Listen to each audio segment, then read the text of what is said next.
Oi, bem-vindo ao On Air. Eu sou Clara Srevics. Enquanto todos os olhos estão voltados para o Oriente Médio, cresce entre os membros europeus da OTAN uma sensação de ansiedade em relação à ameaça representada por Moscou.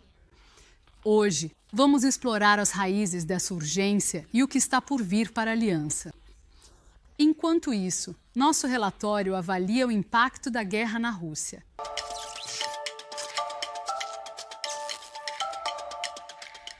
Enquanto os países da OTAN se reuniram em Haia esta semana para a cúpula da aliança, sua capacidade de projetar força geopolítica unificada não estava totalmente presente. O principal desafio não era chegar a um consenso sobre o aumento de 5% nos gastos com defesa. Era evitar um colapso do membro mais crucial da OTAN. A famosa falta de atenção do presidente dos Estados Unidos. Lembre-se de que ele saiu mais cedo do G7. Fez com que esta cúpula fosse reduzida a apenas 2 horas e meia, literalmente por medo de que ele se entediasse. A essa preocupação somava-se a possibilidade de que ele já não veja mais as ações da Rússia na Ucrânia ou em qualquer outro lugar como uma prioridade de segurança. Agora, apesar de tentar usar os acontecimentos recentes a seu favor, Trump pode ter sido, na verdade, encurralado por Netanyahu e levado a um envolvimento militar com o Irã, uma medida que muitos de seus eleitores desaprovam. É fácil imaginar que ele possa ser colocado em uma situação semelhante por Putin, mas com um efeito exatamente oposto. Putin poderia se tornar mais ousado enquanto Trump não faz nada, seja para evitar uma reação negativa interna, seja porque estaria momentaneamente distraído por outra coisa. Eu conversei muito com Putin e ele foi muito simpático. Ele se ofereceu para ajudar. Como você sabe, em relação ao Irã, eu disse, não preciso de ajuda com o Irã. Preciso de ajuda com a Rússia. De fato, desde o ataque de Israel, a Rússia aproveitou o momento, intensificando os ataques contra civis ucranianos. Também está lucrando com a turbulência no Oriente Médio, já que o preço do petróleo bruto subiu quase 20%. Considerando que os hidrocarbonetos representam mais de 60% das exportações da Rússia e 1/3 das receitas do Estado, esse aumento ajuda a financiar a guerra.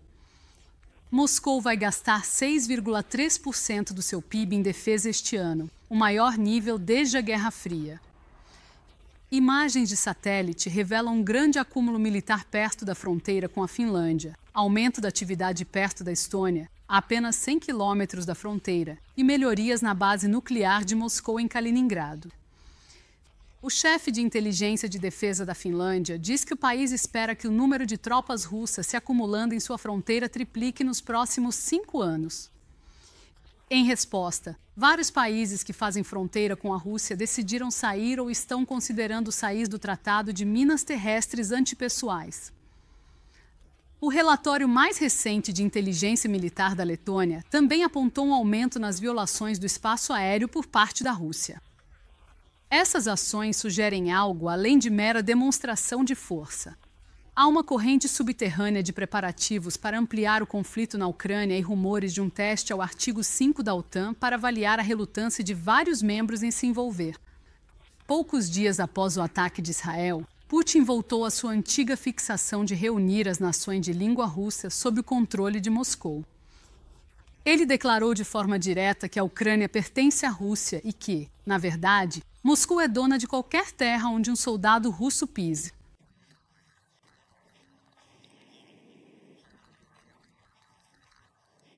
Essa lógica coloca todas as ex-repúblicas soviéticas no radar dele, especialmente os estados bálticos, que abrigam grandes minorias de falantes de russo.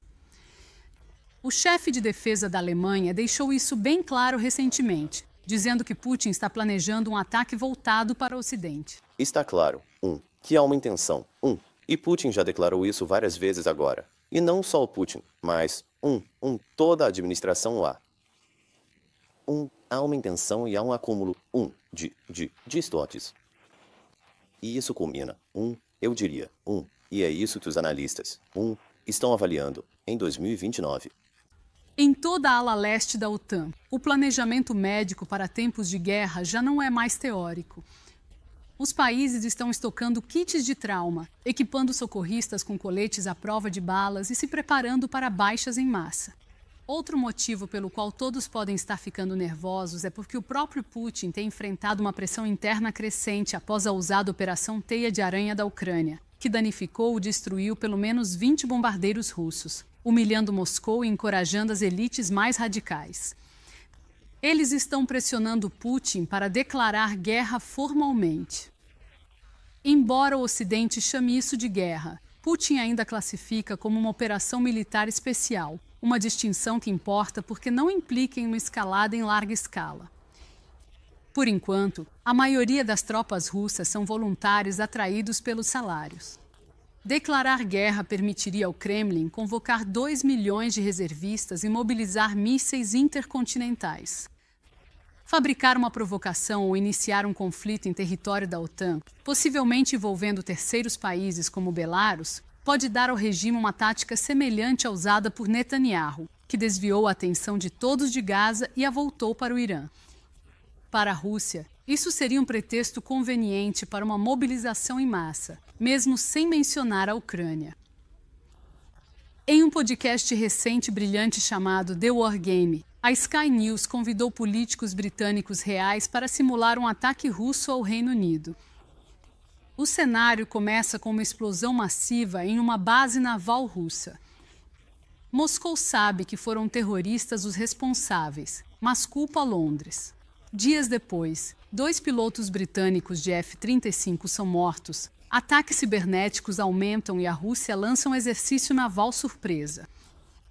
E acontece que os britânicos estão totalmente despreparados para responder. Até o secretário-geral da OTAN, Mark Rutte, não se conteve em aumentar um pouco a ameaça. Olha, se você não fizer isso, se você não chegar aos 5%, incluindo os 3,5%, os 3,5% de gastos centrais com defesa, ainda poderia ter o Serviço Nacional de Saúde ou, em outros países, seus sistemas de saúde, o sistema de pensões, etc. Mas é melhor você aprender a falar russo. Você pode argumentar que a urgência certamente foi exagerada antes da reunião da OTAN com o propósito explícito de consolidar a meta de gastos. Mas esse número não surgiu do nada e, curiosamente, não saiu da boca de Donald Trump. Desde 2022, os aliados vêm elaborando planos de defesa coletiva aprovados no ano passado e todos sabiam quanto custariam. Agora vem a parte difícil. Temos que pagar por eles. Os 5% são ambiciosos, mas Rutte propôs dividi-los em 3,5% para defesa básica, como tropas ou armas, e 1,5% para áreas relacionadas, como segurança cibernética e infraestrutura, e essa última parcela pode ser vital. A mobilidade militar da OTAN é uma fonte crescente de preocupação. De que servem os tanques e os sistemas antiaéreos se eles não podem se mover pela Europa? O reabastecimento aéreo é impossível ou a rede elétrica fica indisponível? Por isso, todos precisavam de um lembrete firme de que os atuais 2% do PIB não seriam suficientes.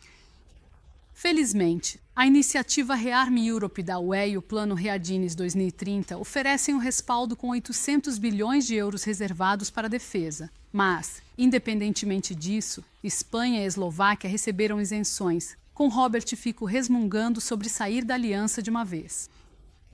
Quanto ao Trump, ele se isentou. Os Estados Unidos vão manter os atuais 3,4%. Trump, talvez só perdendo para Lavrov, continua sendo um dos críticos mais ferrenhos da OTAN. Seu questionamento sobre a relevância da aliança encontrou eco no ministro da Defesa da Itália, que recentemente afirmou que a OTAN, do jeito que está, não tem motivo para existir. E corroendo ainda mais a unidade da aliança estão suspeitos de sempre da extrema-direita e extrema-esquerda europeias, frequentemente simpáticos a Moscou, como Sarah Wagenknecht, da Alemanha, e Giuseppe Conte, líder dos 5 estrelas na Itália, que alertou que o aumento dos gastos militares vai sacrificar aposentadorias e hospitais para se preparar para ameaças hipotéticas e distantes. Os países mais próximos da Rússia, como era de se esperar, têm sido mais dispostos a aumentar os orçamentos de defesa, mas para grande parte da Europa Ocidental, a ameaça ainda parece distante. No pior cenário, Parte-se do princípio de que os problemas vão permanecer no leste e só então começará a verdadeira preocupação. Exceto que, até lá, a economia europeia, já tensionada, estará em queda livre. Então, será mesmo uma escolha entre tanques e saúde, entre armas e manteiga? Todos reconhecem que o dividendo da paz acabou e, com os Estados Unidos recuando, a Europa tem pouca escolha. Como observa Mark Rutte, os países facilmente gastam 1/4 do seu PIB em serviços sociais. De 2 a 5% não é pedir muito para uma defesa mais forte.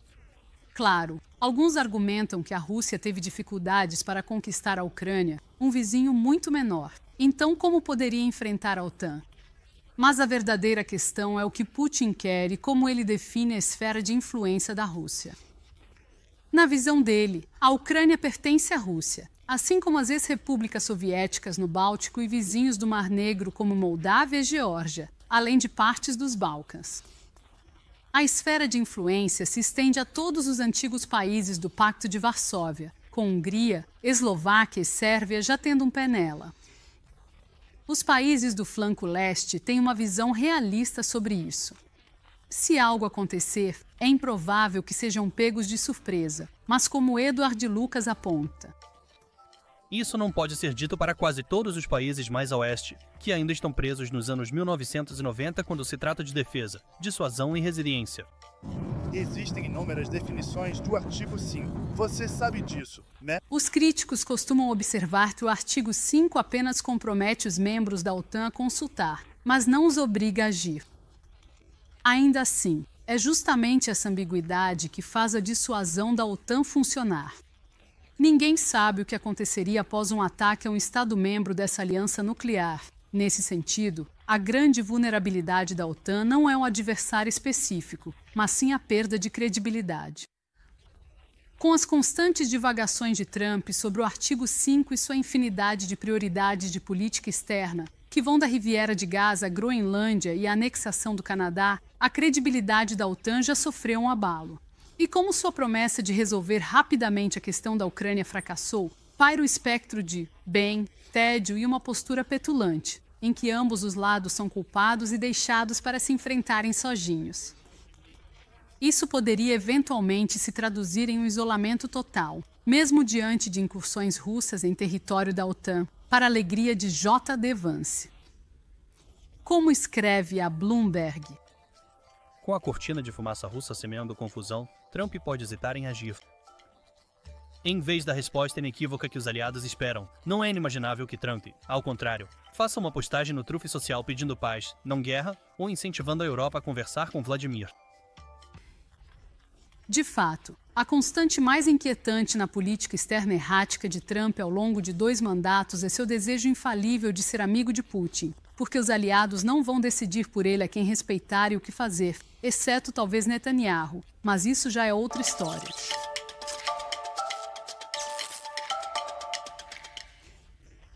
Enquanto autoridades europeias acompanham o aumento militar de Putin, outros calculam os custos já acumulados durante 3 anos de guerra na Ucrânia.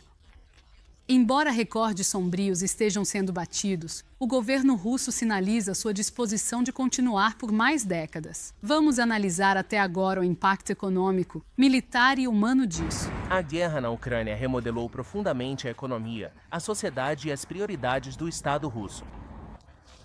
Por trás do crescimento do PIB divulgado e dos baixos índices de desemprego, existe um sistema frágil, cada vez mais distorcido pelas exigências de uma economia de guerra em larga escala.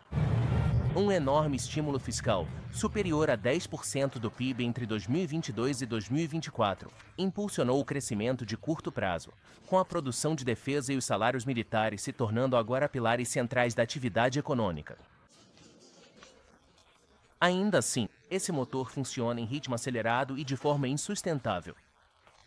Setores não relacionados ao esforço de guerra estão estagnados ou encolhendo, enquanto a inflação aumenta, o rublo enfraquece e as pressões fiscais de longo prazo só crescem. Me limito em muitas coisas agora. Não compro carne bovina, é muito cara para mim. Ainda compro leite, pão e frango para sopa. Raramente compro queijo cottage porque tudo está muito caro. Compro só o suficiente para não morrer de fome. Estou te falando honestamente. Os gastos militares atingiram níveis da época da Guerra Fria, representando mais de 40% dos gastos federais em 2024. Recrutar e manter uma força de centenas de milhares de pessoas levou a bônus de alistamento e salários que superam em muitos salários civis, impulsionando o crescimento dos salários e o consumo, mas também colocando uma pressão insustentável tanto sobre o orçamento federal quanto sobre os orçamentos regionais. Como mais de 3 milhões de pessoas agora dependem economicamente do serviço militar, qualquer corte futuro nesses pagamentos corre o risco de provocar uma reação política. Em conflitos armados no passado, o Estado deixava de valorizar as pessoas que arriscavam suas vidas, e quando as pessoas não são valorizadas, começam a guardar ressentimento contra o sistema. Os números de baixas mostram um quadro ainda mais sombrio. De acordo com fontes de inteligência ocidentais e fontes russas independentes, mais de 1 milhão de soldados russos foram mortos ou feridos desde fevereiro de 2022. De acordo com os padrões aceitos, deveríamos ter 10 protesistas para cada 1 milhão de pessoas, e temos menos de 1.000 deles no país. Isso é um grande déficit, considerando que estamos em tempos de guerra e que estamos fornecendo próteses esportivas que exigem substituição regular. Temos uma enorme escassez de pessoal, especialmente em cidades menores. Essas perdas superam em muito as da Guerra Soviético-Afegã ou das campanhas na Chechênia, tornando este o conflito mais mortal da Rússia desde a Segunda Guerra Mundial. A compensação financeira para as baixas agora consome bilhões em fundos públicos. Na verdade, tudo lá é mais sério, mais assustador, mais horrível. Você não vê tudo na TV. Em casa, a opinião pública tem sido moldada por altos salários e benefícios ligados à guerra, enquanto a máquina de propaganda do Kremlin trabalha incansavelmente para apresentar o conflito como uma missão nobre, borrando a linha entre dificuldade e prosperidade. O dever de todo homem, de todo cidadão, é se levantar e defender sua pátria, sua casa, suas famílias, suas mães, esposas e filhos, assim como nosso povo sempre fez, como nossos avós e bisavós fizeram em 1941. Só este ano, autoridades locais presentearam mães de soldados mortos com moedores de carne, um eletrodoméstico que, tanto em russo quanto em inglês, carrega o mesmo significado sombrio, frequentemente usado para descrever o desprezo do Kremlin pela vida dos soldados na linha de frente. Quanto mais isso continua, mais enraizada pode se tornar a percepção de que o sacrifício em tempos de guerra traz recompensa econômica. Mas, com a escassez de mão de obra, a capacidade industrial exaurida e a crescente pressão externa, a sustentabilidade desse modelo está rapidamente chegando ao seu limite. Independentemente dessas perdas, a ameaça está aumentando. E pensar que isso teria sido implausível há apenas alguns anos. Obrigado por assistir e nos vemos na próxima semana.